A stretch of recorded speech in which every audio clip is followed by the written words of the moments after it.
urgent weather message.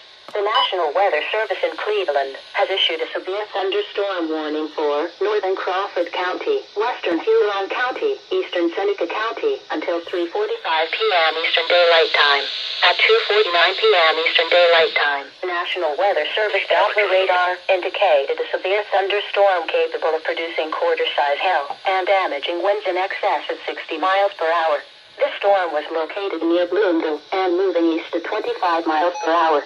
Locations impacted include Norwalk, New Washington, Willard, Plymouth. This is a dangerous storm.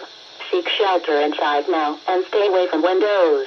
Please report hail and strong winds to the National Weather Service by calling toll-free 877-633-6772 when you can do so safely. Repeating, a severe thunderstorm warning has been issued until 3:45 p.m. Eastern Daylight Time for the following counties in Ohio: Crawford, Huron, and Seneca.